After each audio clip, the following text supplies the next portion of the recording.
concludes his gathering and his greeting of the public, he will then proceed to St. Peter's Church. St. Peter's Church, where he will be given a brief history of that beautiful edifice. And if time permits, we will also share some historic points about St. Peter's Church. When the king finishes his visit at St. Peter's, he will then move on and travel to the Bermuda Aquarium Museum and Zoo and Trunk Island, where there he will learn about local nature and the protection of wildlife and celebrate Bermuda Aquarium Maritime Museum and Zoo's 100th anniversary. So it's so timely that the king should visit Bermuda this year, so that BAMs can have him part of their visit. There are other visits that the king will make today as well. He will move on to City Hall Art Center, Hamilton, where he will be introduced to some of Bermuda's artists and artisans. And whilst there, he'll meet representatives of the Bermuda Society of Arts and Bermuda National Gallery. The art exhibition, I've been told, has been organized by the Department of Culture. His Majesty will then proceed to All Boys Point, and there will be other students there eager to visit and greet him.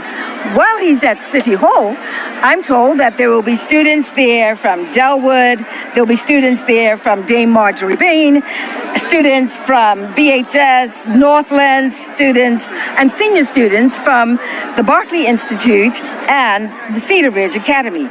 So we thank all of the teachers and the parents for ensuring that the students come out for this very historic visit by King Charles III. Once the king leaves the Art Center and City Hall, he will make his way to All Boys Point and then on to Dockyard. There, the king will be greeted by a 40-member Gumbe troop. Knowing the energy, the passion, the pulsating rhythms that the Gumbe troops are renowned for, this will be an exciting moment, not only for the king, but for those present as well. While he's in Dockyard, His Majesty will meet Commonwealth athletes who will be participating in the Summer Glasgow Games, as well as members of youth organizations. And on Saturday, the king will be busy again. He will go to the East End, will formally open the Great Bay Coast Guard Station of the Bermuda Regiment.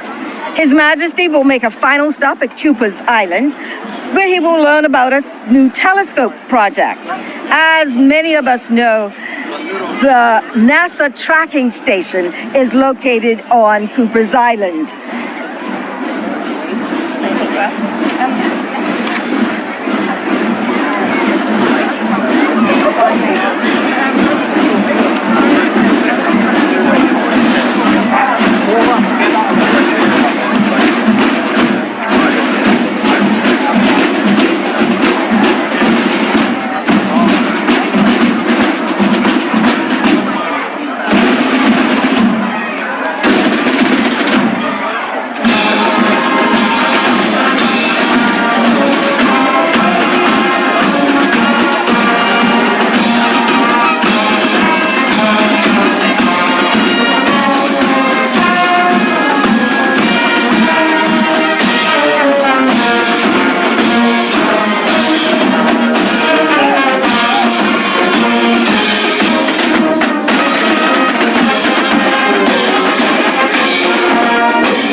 Bermuda Regiment has just done their march past, and they look resplendent in their uniforms.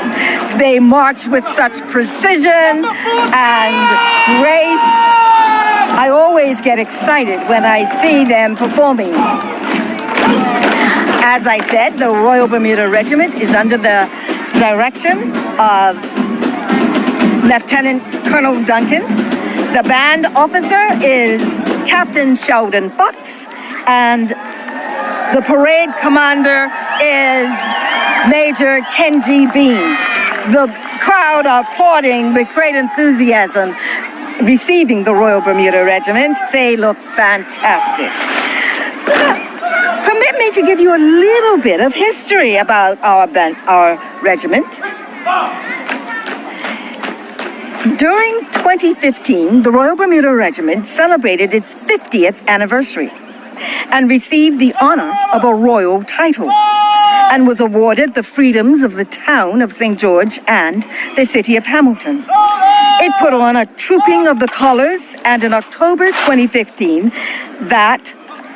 the Royal Bermuda Regiment hosted Her Royal Highness the Duchess of Gloucester at Warwick Camp, and they also put on a tattoo.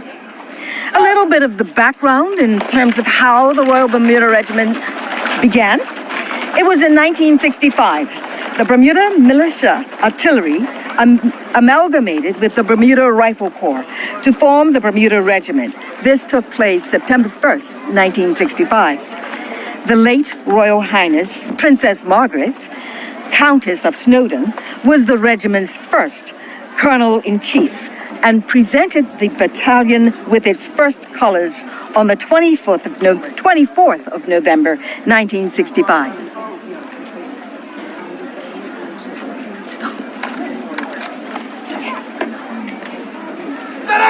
We all know that the Royal Bermuda Regiment provides aid in times of distress. They provide aid for hurricane relief and internal security. And we are so grateful because as soon as a hurricane passes, the Royal Bermuda Regiment volunteers are out clearing the streets of the debris and the trees that have fallen and the fallen poles, etc. But because of their generosity of spirit, they don't just do that here in Bermuda. In 2017, they went to Turks and Caicos and assisted the people there, providing hurricane relief. I should like to emphasize that the Royal Bermuda Regiment is made up entirely of volunteers who sign up to serve for a minimum of 3 years. Their dedication to duty is most commendable. So we thank all of the members of the Royal Bermuda Regiment, current members, as well as all of those who have served in the past for such dedication. I can do it now. There is a 21-gun salute that is taking place right now, just before the arrival of His Majesty King Charles. And that will be followed by a royal salute. And then His Majesty will inspect the Royal Bermuda Regiment.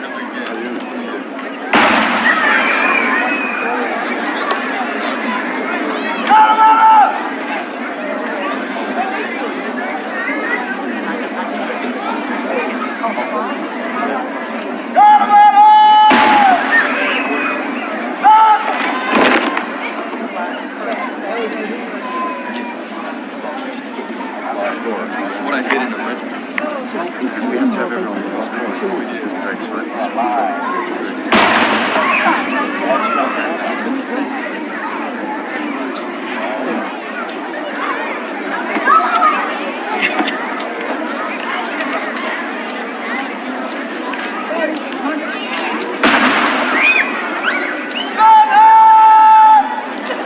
The commanding officer has just marched past his troop, Lieutenant Colonel Duncan Simons.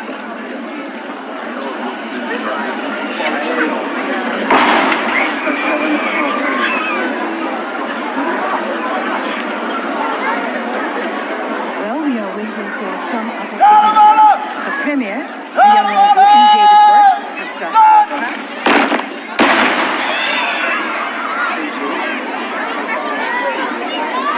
And the Premier is taking the salute.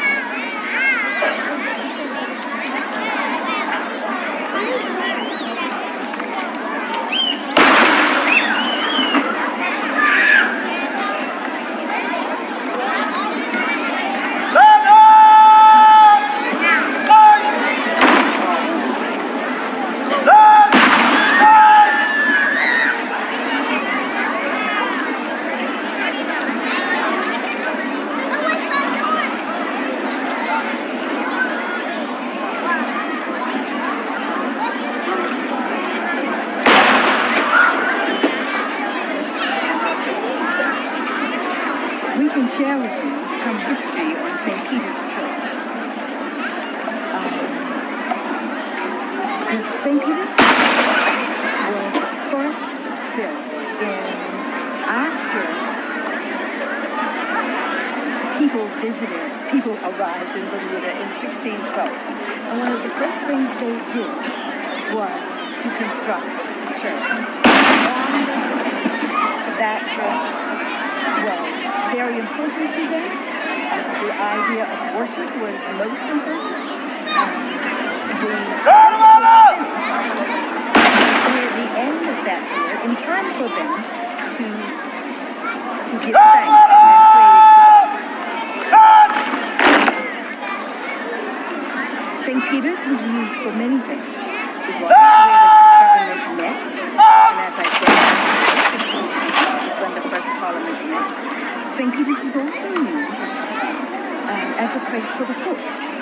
It was also used for the storage of tobacco. However, that didn't last long because our climate was such that the tobacco didn't withstand our climate. The church, when it was first built, was made of cedar and palmetto leaves. It was blown down, and then another wooden church was built out of timber. That church was erected in 1619, because the first church, as I said, was built in 1612. This church that was built in 1619 lasted for almost a century. In 1712, there was a destructive hurricane that blew down the little church and the vestry, and then it was decided that the edifice should be rebuilt in stone. However, the original communion table and altar rails from 1612 and 1660 were salvaged from the ruins and are still in use today. That speaks to not only the quality of the materials, but also the quality and craftsmanship of the workers. In the early years, the parish church served as function for government and storage, etc. Now, it was in 1826 that Bishop Inglis of Nova Scotia dedicated St. Peter's Parish Church to St. Peter the Apostle. That took place Saturday, April 22nd. People are screaming, and I look up. Thank you so much for listening. This concludes our commentary.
Call upon.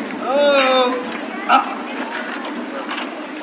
Majesty, the guard of honor of the Royal Bermuda Regiment is formed up, bayonets fixed, ready for your inspection, sir.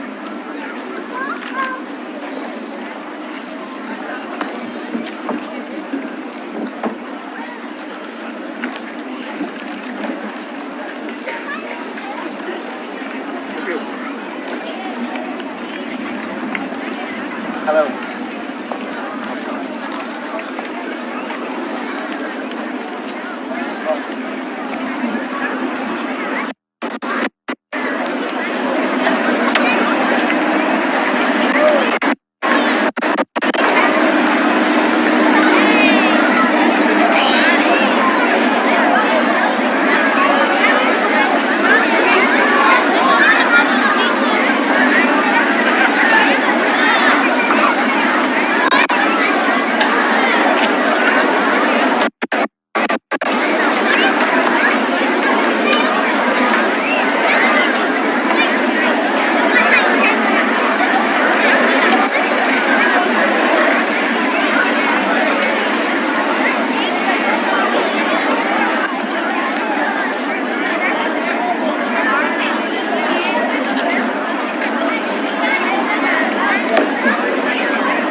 I know.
like with the crowd and stuff.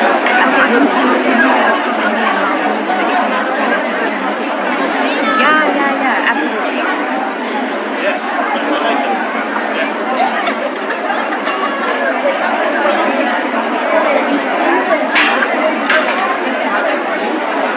We're in good shape.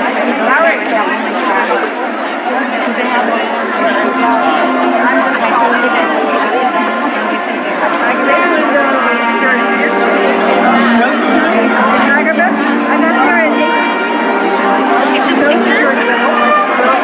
Are you guys locals? Yes, they're just making sure they're good to send out. I just wanted to, oh, your communications, I just wanted to talk to you about it.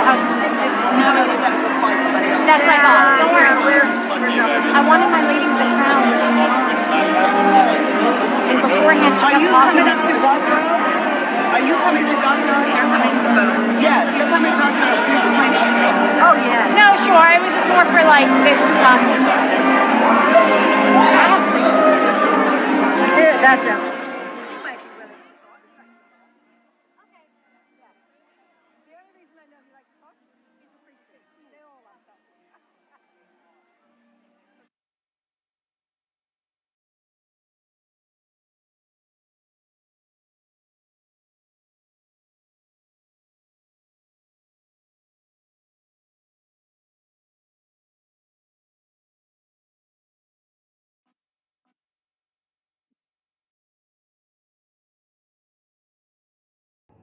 Bermuda Live on YouTube. Subscribe now.